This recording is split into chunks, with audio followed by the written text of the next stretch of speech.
2. Okay, this is the other unit that we're going to look at. This is the carrier. Pretty basic. I mean, no matter which model we have, they're all pretty basic control units. Some are just bigger than the others. We have this one turned on into a set point where it's not going to run, so just so we can talk to you. Yeah, just so we can talk to you. It's set at 28. The box temperature is setting at 28.6. That is the box temperature, and it'll say box temperature set point. To change a set point, basically what we're going to do is you got the up and down arrows. You can change this from this screen right here.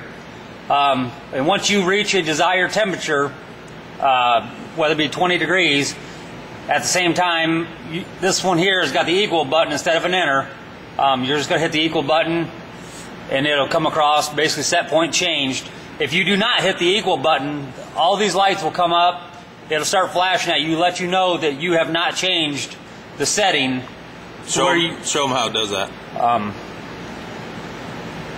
If I go down to 20 degrees, if I don't touch it, it'll actually sit there and flash at me.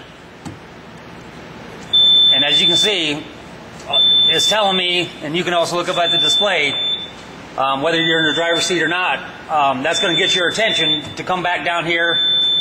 And what it will end up doing is it'll come back to where it was previously, and it'll just say status okay, and it's going to leave you at 28 degrees. As long as you hit this equal button, it'll change it, and you won't see them features. But if you don't change it, and hit the equal, if you change it and don't hit the equal button, you know, it's going to let you know.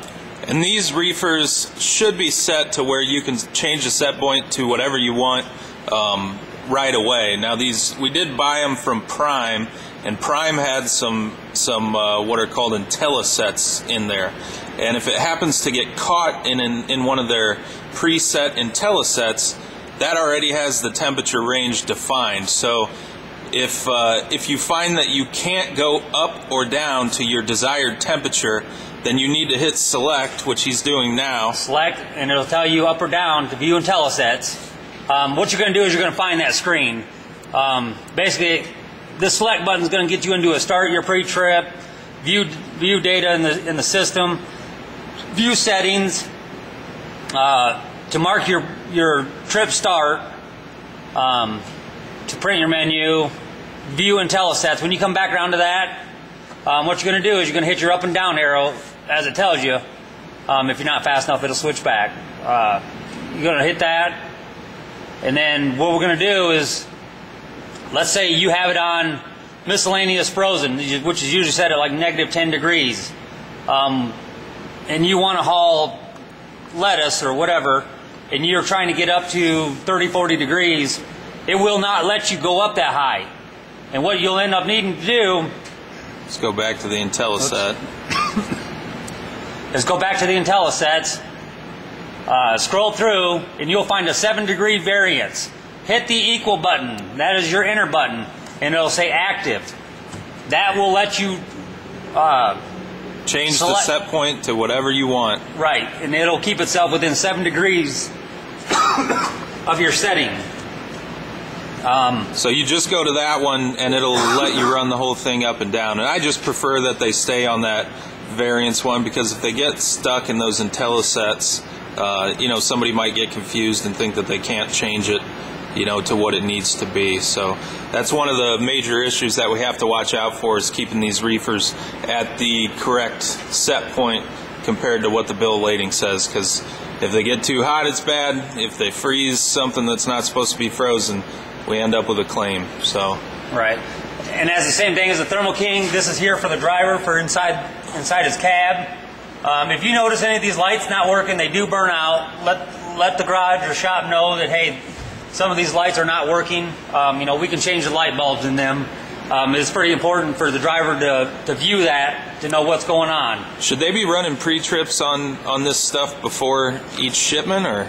I would run a pre-trip every time. Basically, you know, that's what that's going to do is one, that's going to prevent you from going to a customer.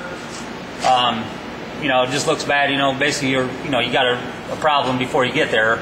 But you know, as long as you run a pre-trip, it's going to kind of look through all of its sensors, look through everything, And what it does is it runs the valves and everything like that. It's just kind of a good thing to do. Check the reefer out, as we showed you on the Thermal King. But do these run their own pre-trip when they initially start up anyway? No, they actually run through ranges so far as the valves go.